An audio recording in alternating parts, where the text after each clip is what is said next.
Ya nkuko mumenyereye ni Kigali TV uyu munsi tukaba turi kumwe n'umumano nkuko muri kubibona abamuzi cyane bamuzi muri sinema reka dutangira twibwira. Murakoze cyane Kigali TV. Amazina yanjye ni Twimana Amida ariko abenshi banzi ku mazina menshi atandukanye kubera akazi nkora ka sinema ariko cyane cyane Mama Zuzou. Mama Zuzou iryo zina ryaturutse he ni iryawe ese iyo bari kwita ubifata uti cyangwa ubyumvutse? Hari ikintu bita gutera ibuye mu giti ushaka inyoni imwe ariko karasa inyoni ebyiri.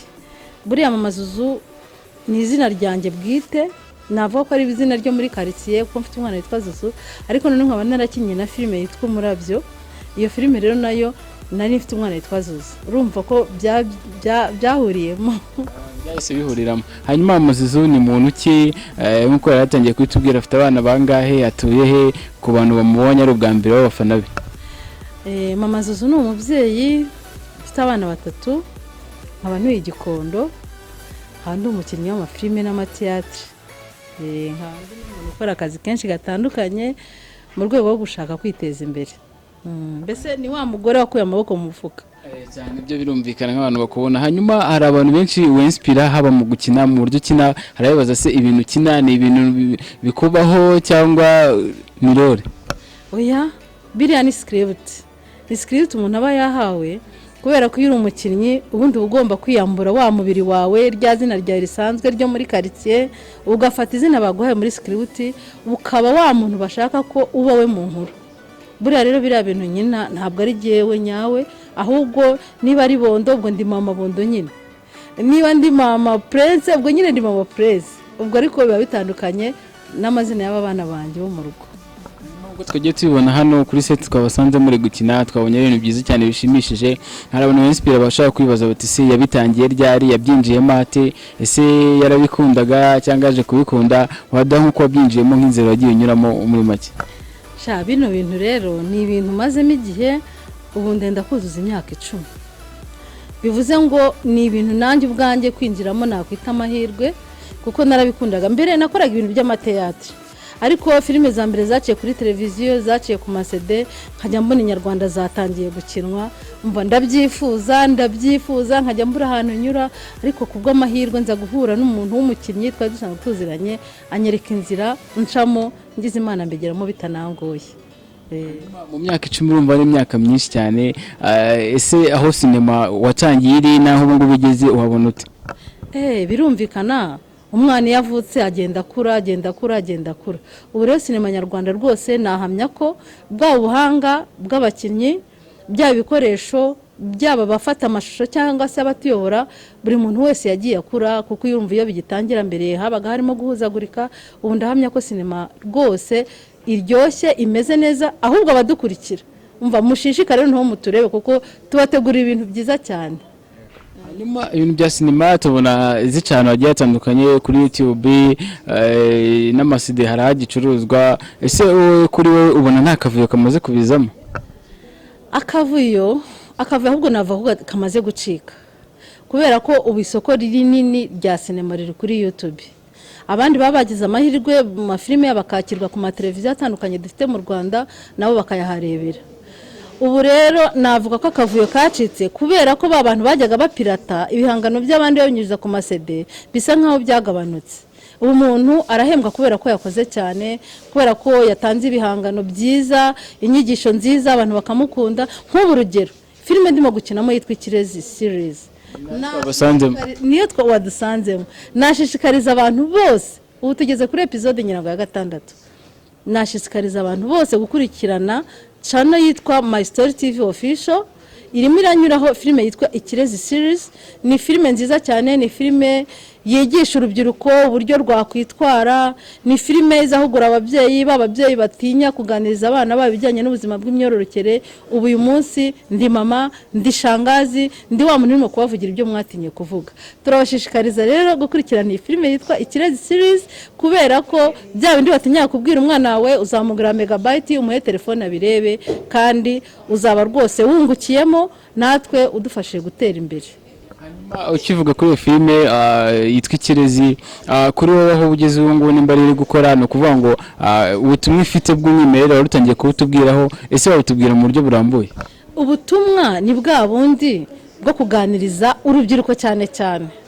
Urabona nk'umwana w'umuhungu ashobora gutangira kugimbuka, yagimbuka kumwe yiroteraho akagira ngo yarwaye, akagira n'isoni zo kubibwira umubyeyi we, ugasanga afite ubwoba, afite isoni, n'umubyeyi we akagira isoni zo kumusobanurira uko bimeze. Twebwe rero mu Kirezi series ibyo bintu turabisobanura, umwana tukamugira inama. Hari abakobwa bajya mu mihango bwa mbere, abo nabo rwose turabaganiriza, tukabigisha uburyo bakora amasuku, ku buryo birinda, ku buryo bagimbutse, ku buryo bakwirinda uko basama zanda zitateganyijwe, mbese ku buryo umwana w'umwari agomba kurerwa akaba umubyeyi w'ejo hazaza.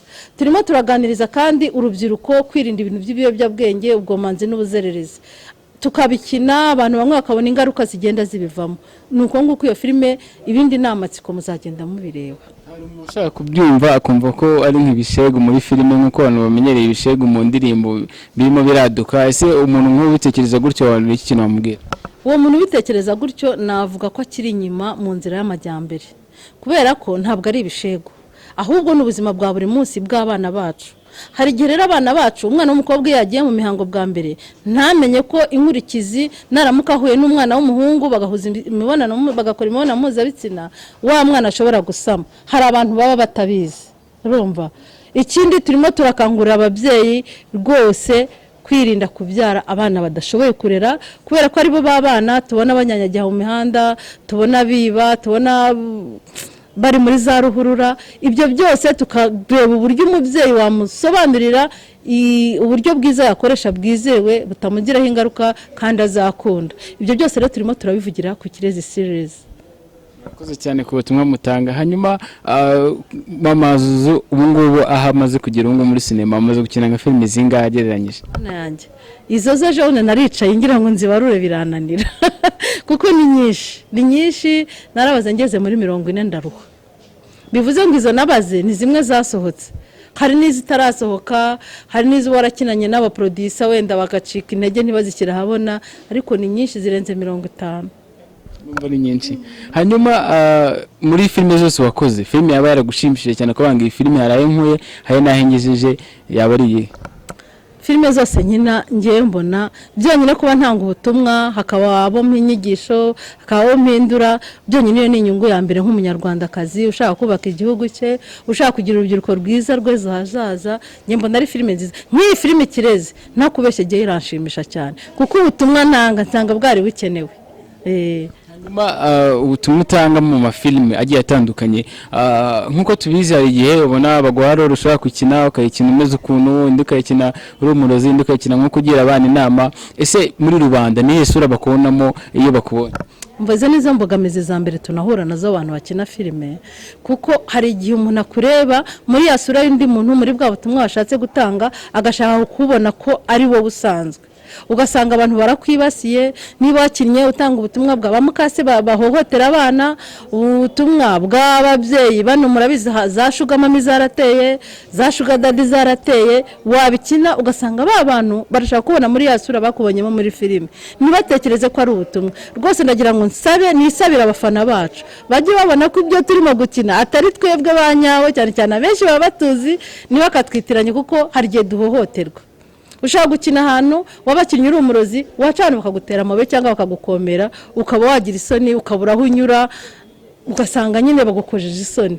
Turagira ngo tubabwire rero ko ibintu dukina bitandukanye cyane n'imibereho yacu ya buri munsi. Bamwe tuba tuzi duturanye basanzwe banatuzi, hari uwakubonye bwa mbere akakwibasira akagutuka, ugasanga ari izo mbogamizi ntabwo ari nziza. Wari tubwiye ku mbogamizi, ese sinema ni iki kintu cyiza waba warayibonyemo apati yo kuba watanga ubutumwa muri rubanda? Ngira ngo urabona ko ndi umugore w'umusirimu, ko ndi umugore w'umusirimu gutya rero mbikesha sinema. Nakubeshye jyewe sinema irantunze, sinema nyifata nk'akazi kubera ko nubwo wenda nababwiye ko mfite ibindi bintu byinshi nkora, ariko sinema ni ubundi buryo bwo kwiteza imbere nabonye, kuko iyo naje hano njye muranyishyura. Iyo banyishyuye rero nkishyura umwana wanjye minervari akiga ntawe umwirukanye, nkahera abana banjye bakarya, nta mugore w'umusirimu nkambara ibitenge byiza gutya nkaberwa, nkakora imisatsi numva nshaka, nkisiga ngasa neza. Izo ni inyungu za sinema. Indi nyungu ya sinema navuga nk'iyo yamaze kumenyekana, hari andi mahirwe ubona, ushobora gukora amapibilisite, ushobora mbese gukora ibintu byinshi bitandukanye, ushobora kubona serivisi bikoroheye kuko abantu baba bagize amahirwe bakakubona, bashaka kureba live bakavuga bati dore wa mumama, ugasanga ya serivisi wari ugiye kwaka abandi biri bagore we birakoroheye. Izo zose ni inyungu rero zo kujya muri sinema. Sinema ku rubyiruko, ku bana bakiri kuzamuka, nihe nama wabagira abantu bafite inyota yo kuba baza muri sinema cyane cyane, cyangwa impanuro wabaha? Impanuro nabaha iya mbere icyambere kuba muri sinema, icyambere ni ukuba ufite discipline. Ubundi sinema ni ubuzima busanzwe. Ku buzima busanzwe rero iyo nta udafite discipline, ukaba utubahirije igihe, umuzungu nawe yavuze ngo time is money, ukaba utashobora kubahiriza cya gihe, umukoresha wawe akaba yagukenera ku isi yagukenereho akakubura, jya umenya ko icyo gihe nta mwanya ufite muri sinema. Biragusaba rero kubikunda no kubishishikariza abandi, ndetse no kugendera ku murongo baba baguhaye. Ntuhagire ngo ushake kwigira umuyobozi. Muri sinema habamo umuyobozi wa filime, muri sinema habamo abafata amajwi, muri sinema habamo abafata amashusho, muri sinema harimo abantu benshi. Wigera kuri tele niba ugize ya mahirwe yo kubona akazi ngo ushake kwigira umukozi kandi uri umukinnyi. Hari abakinnyi benshi baza muri sinema akumva ko ari hagiye kuruhukira cyangwa ari byo kwinjoyingira, akumva ko ari ahantu agiye kuzajya gukorera ibyo yishakiye. Nk'umuntu ubitekereza gutyo avuga ati ngewe mfite amafaranga yanjye, reka mfe kujya muri sinema wenda njye gukora mu byo nshaka, ni iki kintu wamubwira? Uwo ngo namubwira ngo nasubize amerwe mu isaho, kubera ko nta n'ubutumwa bazaza gutanga. Ikindi muri sinema nk'uko bamwe babibona, ntabwo muri sinema ariho ibirumbo byororokera, oya, ahubwo muri sinema ni hahandi ushobora kuza ufite n'iyo mico mibi, baguha role nziza ukirinda kubicyura kugira ngo udatandukana na ya sene wakinnye, ugasanga bihinduye abantu. Ushaka kuza wari wa mwana w'inyamarere w'iki, bakaguha sene yo kuba uri umwana witonze ufite discipline, utanga urugero rwiza ku bandi, wazareba ya sene yakenye ugatinya gusubira muri ya mico mibi wari ufite. Urumva rero ko sinema ahubwo irarera. Nk'umumama, ni iki kintu nihe nama cyane iki kintu wabwira ababyeyi bafite abana babo bashaka kujya muri sinema? Nkuko twari tutangiye kubivuga, hari wumva ngo umwana yagiye kujya kubikirara, nk'umubyeyi waba ufite umwana akabona umwana yabishaka ariko akaba yashaka kumubuza, ni iki kintu wamubwira cyatuma wenda yaba yatanga ubwo burenganzira cyangwa nk'impanuro? Njyewe ikintu nabwira umubyeyi wenda utekereza ko niyohereza umwana we muri sinema bizatuma wenda ahinduka, ndagira mubwire ko atari byo. Nkuko nari mbivuze, ahubwo sinema irarera, sinema irahindura. Ikindi urabona nkanjye ndi umubyeyi, niba ibintu nk'ibi mbirimo nkaba ndi kumwe n'abana benshi, hari nabo impanuro twicaranye tukaganira, ugasanga ndamuganirije bitagendaga neza, nkabona birimo biragenda neza. Uriya mubyeyi rero yirimita impano y'umwana we. Burya umubyeyi wese yishimira ko inzozi z'umwana we zagerwaho.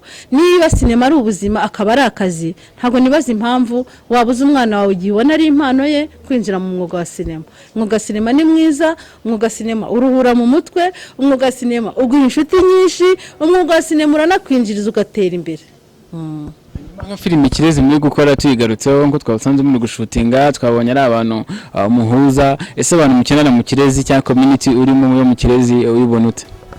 Njye mbona turi umuryango, turi team. Urumva mba ni nyina w'abana, abandi babere nyirasenge, bagomba rero kubanza kwanza bakanyiyumvamo, tukaba inshuti kugira ngo nzajye mbona n'ahantu mpera mbaganiriza. Urumva rero team Kirezi ni team nashimira abantu bose.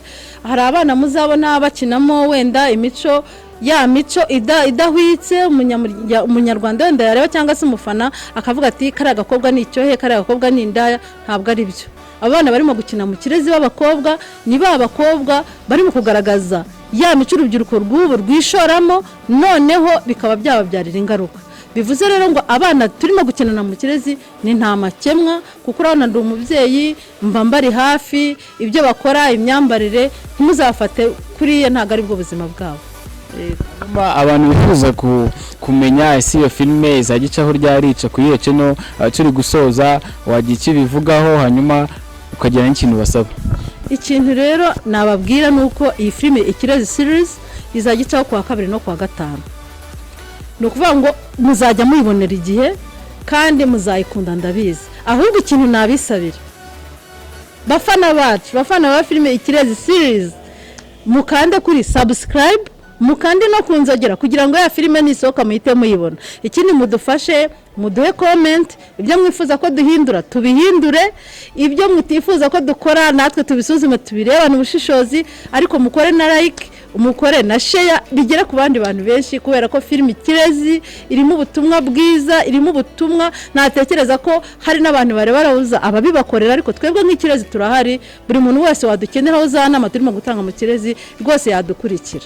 Channel yabariye. Channel yitwa My Story TV Official, niyo icaho iri ya filime Kirezi, tuzajya tunyuzaho n'andi mafilime menshi kugira ngo mbese duhari ku bwanyu. Muri rusange nk'umama twaganira hano kuri Kigali TV, agira ubutumwa utanga turi gusoza, hanyuma ugire n'ikintu usaba abanyarwanda bagukurikiye. Ubutumwa natanga ni kwa kudukurikirana nyine kugira ngo ibyo dukora bibagereho, kubera ko ikoze ibintu ntibigere ku bantu benshi usanga uri nko mu gihombo. Icyo twifuza rero ni ya subscribe, ni ya share, ni ya like, ni ya comment kugira ngo tumenye ibyo duhindura. Hanyuma ikindi kintu nasaba abafana bacu batubabarire rwose ntibakatwitiranye n'ibyo dukina, kuko biraduhungabanya. Iyo uciye ahantu umuntu akakwirukankana ngo dore yandaya bakirirwa bagukomera, urumva ni ibintu biba biduca intege. Turabasabye rero bafana beza, turabakunda, duhari ku bwanyu rwose, ntimukatwitiranye ibyo dukora ngo mubyitiranye n'ubuzima bwacu bwa buri munsi. Turabakunda cyane, murakoze. Nawe twishimiye kubana namwe.